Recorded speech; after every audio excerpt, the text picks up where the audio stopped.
Halo, kembali lagi dengan kami Java Football. Kali ini kami John dan Cok akan ngosan ya. Ngosan kali ini kami akan membahas mafia Liga 2 sudah mulai menampakkan rupanya. Nah, siapa mafia Liga 2 ini? Oke, kita saksikan saja bersama ceritanya. Desas-desus mafia Liga 2 sebenarnya sudah mulai hilang sejak mulai awal pembukaan liga ya. Saya sudah tidak mendengar lagi atau bagaimana. Ternyata di tengah-tengah pertandingan ini sudah ada 5 pemain dan terjerat di kasus pengaturan skor ini. Wow. Dan 5 pemain tersebut akhirnya dikeluarkan oleh klub yang dibelanya. Wah.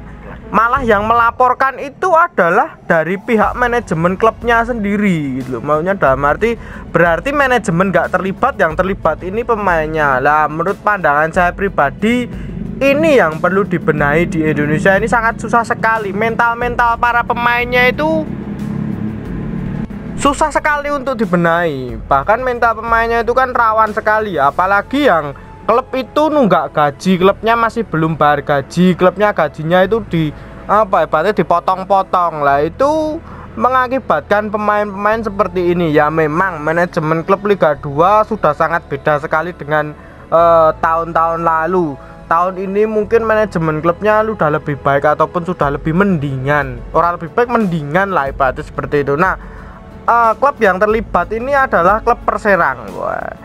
Perserang Banten sendiri ini berada di Liga 2 yang satu grup dengan Rans Cilegon, Dewa United dan Badak Lampung. Nah, berarti di antara grup tersebut itu memang ada yang ingin lolos ataupun ngebet lolos. Ini dalam arti bisa seperti itu ya, bukannya kita juga seuzon atau bagaimana. Tetapi kenapa pemain Perserang ini bisa terlibat dan bagaimana kok bisa terlibat gitu loh. Nah, lalu Perserang sendiri manajemennya menindak tegas bahwa memecat 5 pemain dan 1 pelatih. Kabarnya pelatih tersebut itu tidak dipecat tapi mundur ataupun gimana. Nah, kabar yang saya dengar kembali yang terbaru ini, pelatih tersebut melaporkan klub Perserang sendiri. Kenapa dilaporkan balik ya? Karena mungkin pelatih tersebut tidak terlibat tetapi mencemarkan nama baik itu. Nah, menurut pandanganmu Cuk, kasus pengaturan skor Perserang ini seperti apa ini akan kedepannya ini Liga 2 ini? Nah, ini kemungkinan antara tim lawan nyogok atau emang disuap bandar judi. Nah, bandar judi online yang taruhan-taruhan yang biasanya sih seperti itu. Tapi umumnya ya John, umumnya sih bandar judi. Nah, ini yang perlu diperbaiki dari sepak bola Indonesia ya, terutama PSSI. PSSI itu bagaimana menindak tegas atau pengaturan skor ini. Memang sih pengaturan skor ini tidak hanya di Indonesia, bahkan di seluruh dunia banyak seperti itu. Tapi kebanyakan federasi-federasi di seluruh dunia itu kadang tegas menindak, bisa dihukum seumur hidup, rata-rata seperti itu. Nah, ini PSSI ini gimana? Saya nggak tahu ya. Emang dari dulu itu PSSI nggak pernah berbenah sih soal begini. Hukuman bagi pengaturan skor ini tidak bisa menjerahkan. Padahal ya tahun kemarin aja 2018 itu isu-isu pengaturan skor banyak sekali, tapi ya PSSI selalu begini-begini saja. Ya betul. Kabarnya yang saya dengar, PSSI sendiri akan menindak tegas bila 5 pemain tersebut terbukti pengaturan skor. Dikatakan oleh Yunus Nusi pada saat itu diwawancarai di Serpong City pada saat launching tim Serpong itu. Beliau mengatakan jika terbukti 5 pemain tersebut pengaturan skor, saya akan menindak tegas seperti yang sebelum-sebelumnya, seperti kasus Krisna Adi dan lain-lain. Itu banyak, menindak seumur hidup. Wah, tidak boleh bermain sepak bola seumur hidup. Saya harap sih itu tidak hanya di Perserang saja, tapi juga banyak klub nantinya juga seperti itu. Terus lanjut lagi, berarti ini kan kalau misal bandar judi datang itu ya dalam arti bisalah diperketat. Kabarnya yang saya dengar itu Satgas Mafia Bola yang di lapangan itu gimana ya, saya juga kurang tahu. Lalu kabarnya juga Satgas itu resmi dibubarkan atau bagaimana lah. Lalu yang di TV itu apa atau gimana, itu siapa gitu loh. Nah, kan ada Satgasnya ketika di lapangan itu. Nah, mungkin Satgas itu tugasnya untuk apa ya? Atau untuk mengedonkan mental saja ketika di lapangan. Ini Satgas gurgu formalitas tapi gimana? atau gimana saya juga kurang tahu, tapi kabarnya Satgas itu dibubarkan. Nah, tetapi kita berkaca dari kasus Perserang, pemain-pemain di Indonesia ini kan berarti mentalnya belum kuat semua ya. Menurut pandanganmu Cuk, yang dibenahi dari sebuah tim itu harusnya gimana ya agar itu pemainnya ora gampang disogok, ora gampang dijejelidet. Nah ini loh, ini problem sekali di Indonesia ini. Ini ada dua. Untuk klub itu memang harus profesional, satu profesional, kedua memang secara finansial itu kuat. Nah, gaji lancar John, ojo nganti gaji ki seret apa enggak, soalnya nanti rawan pemainnya itu disogok. Misalkan pemain itu telat gaji 2 bulan, mereka butuh kebutuhan buat cicilan motor, kayak cicilan ini dan ini, bayar listrik. Nah, mereka tidak punya uang, akhirnya bandar judi datang iming-imingi, selesai itu pemainnya bakal diatur.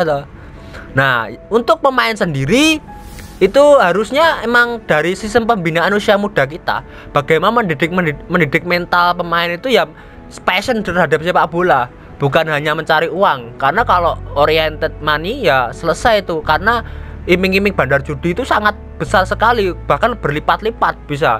Dulu pas Mata Najwa jilid berapa itu PSSI bisa apa itu, ada pengakuan bahwa ya satu pertandingan itu bisa 30 juta atau bisa 40 juta untuk per pemain, atau bahkan bookingan itu ya berapa pemain. Nah ini masalah ini. Ya betul sekali ya, selain dari manajemen yang profesional, mental para pemain sendiri pun harus dibenahi. Itu ya mungkin kesadarannya pemain dewe lah. Ibaratnya kan nompo dit kaya ngene didaram. Nah, ibaratnya kan gampangane kaya ngono. Apa ya arep keluargamu mbok pakani didaram? Apa arep anak-anakmu keluargamu mbok pakani didaram? Nah, apa kowe ra mesake? Mereka ora ngerti apa-apa tapi mbok pakani duwe daram. Itu untuk pesan untuk para pemain Liga Indonesia sih. Sebenarnya itu bukan pesan, itu juga sebagai kita itu tegas lah ibaratnya. Kowe aja seneng mangan didaram man ngono. Kowe bener ora judi tapi kowe nampani sogokan kaya ngono kuwi ya termasuk mangani didaram, dan seperti itu. Mental kalau profesional, manajemen profesional itu kan biasanya pemain itu didikan dari akademi gitu kan, bisa lah dikendalikan kalau pemain-pemain seperti itu. Ini yang biasanya seperti ini itu adalah pemain-pemain yang menurut pandanganku tuh ya berarti Barco Tarkam munggah ini ya ngono iki, dhek kaget tuh dit gede, tuh dit ngene. Wah, akhirnya terlena. Berarti pemain bintang Indonesia wae iso terlena dulu zaman AFF, apalagi ini pemain-pemain yang belum terkenal atau belum punya nama sama sekali ya, endingnya juga bakal seperti ini. Kasihan juga sih mereka itu tidak tahu apa-apa, tapi di sepak bola begitu nyemplung, wah dunianya ternyata sangat gelap gempita ini. Wah, kadang yo marak nganyelke itu yo manajemen nunggak gaji ya.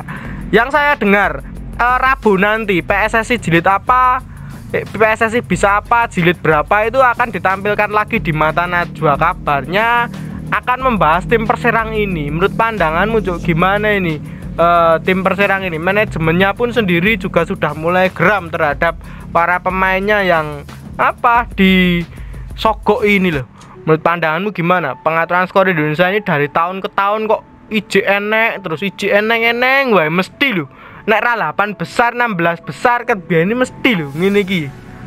Jujur ya John, kalau pengaturan skor itu tidak bisa dihilangkan, tapi bisa diminimalisir.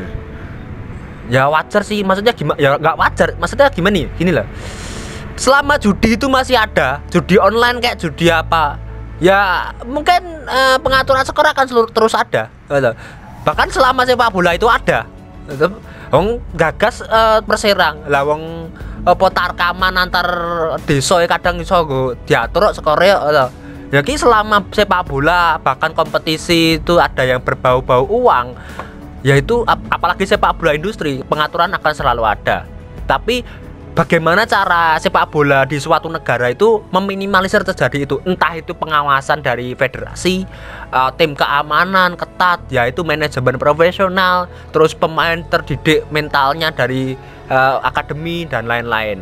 Nah, Ini harusnya kan mungkin PSSI nanti pas di mata Najwa bisa apa ya, bisa introspeksi lah ya. Wong dulu tuh aja sudah kayak gini, apalagi ini kan background dari ketua PSSI sendiri adalah kepolisian, ya harusnya bisa lah menangani hal tersebut, nggak susah. Ya betul sekali. Dari 5 pemain, nek wis sing disogok 5 pemain yo, nek kon ngalah yo gampang banget. Ibarat 5 pemain kuwi back kabeh disogok yo wis balik dicolke wae kayak strikernya ngerti gol lah. Yo gampang banget no. Nah, dari kasus ini kita belajar bahwa pendidikan usia muda itu mendidik mental-mental para pemain itu sangat penting sekali. Klub-klub Liga Indonesia harusnya seperti itu, mulai berpikir tentang keuangan dan lain-lain, tentang mental dan lain-lain. Manajemen memang sudah profesional, tetapi kalau mental para pemainnya belum ya sama saja gitu. Maksudnya tidak bisa ya koyo ngene-ngene wae Liga Indonesia. Nah, mungkin itu dulu saja perbincangan kita tentang pengaturan skor ini. Jangan lupa like, comment, dan subscribe.